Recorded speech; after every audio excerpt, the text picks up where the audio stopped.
Brexit proves too tempting a topic for MPs to show the quiet, collegiate, understated side of themselves.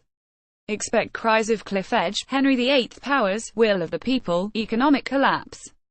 An opportunity. Over the next 4 weeks the House of Commons will work through the committee stage of the European Union Withdrawal Bill. Those of you who are already bored to tears with the protracted process by which the UK leaves the EU, look away now. Those of you who are addicted to each twist and turn of our negotiations with the EU 27, who are obsessed with the arguments between and within political parties, who are left breathless by the process of repatriating laws and powers from Brussels to Westminster.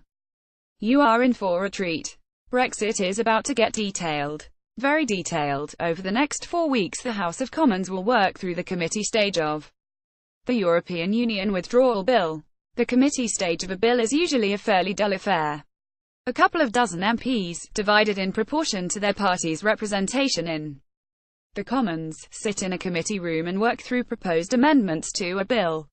Sometimes those amendments are political in nature, often they are technical. No such gentle anonymity for the EU Withdrawal Bill. Rather than a small and intimate gathering of MPs up on the committee room corridor, this bill will be heard by the whole House of Commons, in the full view and scrutiny of the public in the main chamber.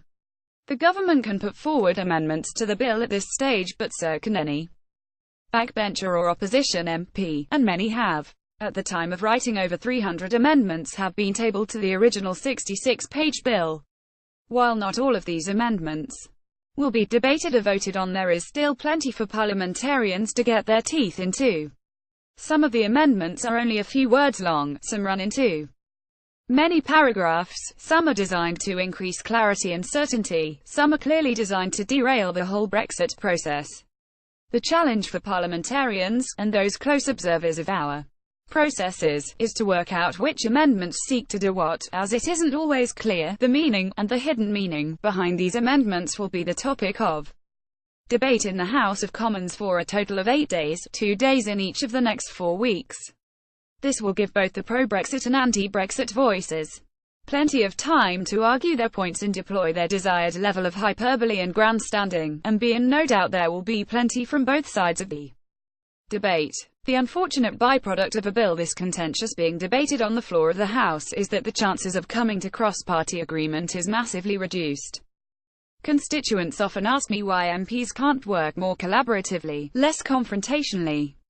The truth is that we often do, in the work of all-party parliamentary groups APPGs, in bill committees and in select committees. The common theme is that this work is usually done behind the scenes, or at least with less public attention than the work that we do in the Chamber of the Commons. MPs are, therefore, the complete opposite of the naughty children that we are so often compared to. In my experience, children tend to be on their best behavior when they are being watched. Conscious of the critical observer, they don't say or do anything that would get them in trouble. Their behavior takes a turn for the worse when their parents, guardians or teachers look away. If only the same could be said for MPs. We are generally at our best when no one is looking, and at our worst when the cameras are on. Prime Minister's Questions is the highest profile parliamentary event of the week, and therefore the rowdiest. Brexit proves too tempting a topic for MPs to show the quiet, collegiate, understated side of themselves. Expect cries of cliffedge, Henry VIII powers, will of the people, economic collapse and opportunity. There will be lots of points of disagreement, many shouts of condemnation, and lots of votes. Dozens of votes. Many of these will be on things which make no sense at all to the world outside Westminster, and only a little bit more sense to those of us here. A successful outcome to our Brexit negotiations won't be a high-octane event. Compromises will be made on both sides. Neither the UK nor the EU will be seen as having won, but neither will be seen as having lost, either. When it comes to Brexit, dull is good.